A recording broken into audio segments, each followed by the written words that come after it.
In this video, we set out to explore 10,000 Islands, a wildlife refuge located along Florida's Gulf Coast. We took an hour-and-a-half drive from Miami to Everglades City to hop on a kayak. Alright, I don't know where we're gonna go or how to get there, but we're gonna try this. Thank you so much. The waters were choppy, so there was a bit of a struggle trying not to flip over. Oh shit! About 45 minutes later, we made it to one of the many islands. This one was small and didn't have much to look at, but for a moment, it felt like our private island. Plus, we had exhausted ourselves getting here, so we were grateful for some land to rest on. Now, normally I wouldn't do voiceovers on my videos, but since the audio from the GoPro was muffled most of the time, I was left with no choice. I look like a hunchback with this thing. Bring the boat into the water, and pretty cool. So now for some fun facts as we set sail again. The 10,000 Islands Refuge is home to many types of wildlife, including several endangered species. According to the U.S. Fish and Wildlife Service, endangered species include the Florida manatee, peregrine falcon, wood stork, and Kemp's Ridley sea turtles. The refuge is located 20 miles southeast of Naples and spans across 35,000 acres. From Everglades City, you're able to take a boat tour, rent kayaks and canoes, or just learn about the place through the many park rangers. Alright, we just finished kayaking. My GoPro died, so that's why I switched to my Sony a7 III. I believe these are $40 a person and they're 90 minutes. And of course, I'm sure you can bring your own boats here.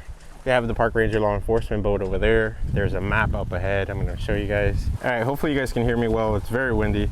So this is the region. Gulf of Mexico is over here.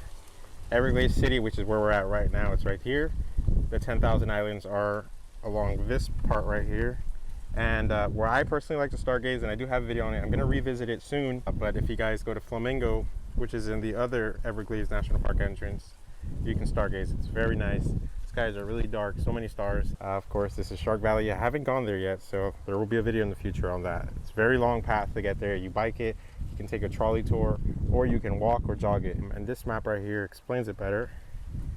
Here's Flamingo, and here is where we're at. Yeah, so basically, here's an overview of the 10,000 islands. Over by the boats, they have a lot of history of this area. And this awesome sign telling people to put their masks on. And then more information on the mangrove islands, along with some of the wildlife you might encounter in the area. I personally didn't see anything but birds. Apparently they have some sawfish here, so they're asking you to respect them, and if you see any, to just call that number right there. So here's more information. They'll tell you all about the water, the wildlife, the trees, the type of plants, things you might see if you get out there on a boat.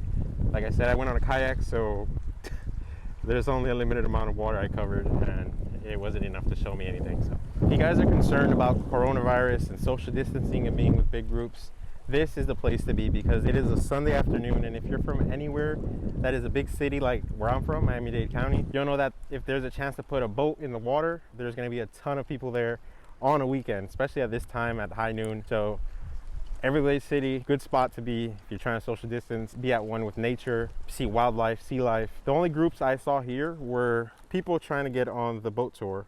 So the fact that that's the only group you'll ever see, unless you're getting on a boat, you pretty much have the whole place to yourself. So get on a kayak, get on a canoe, and you'll be on your own. If you have a boat, even better, because you'll see a lot more than I did. There's only so much water I can cover on a kayak. This tree right here is mahogany. It says, easily identified by heavy pear-shaped fruits. The fruit eventually opens and feathery seeds are spread by the wind. I shall. There's no signal here. I don't know if you can see that. Just a black screen. I can't upload anything. Yeah, it's wide. Oh, it's finally uploaded.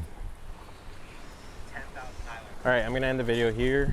It was a really fun afternoon. Highly recommend coming here if you're in the area. Even if you're not, it's worth the drive. I drove about an hour and a half to get here. Great for social distancing, great for just being out and enjoying nature and being relaxed. So head out here, and if you enjoyed the video and want more like this, hit that like button and subscribe.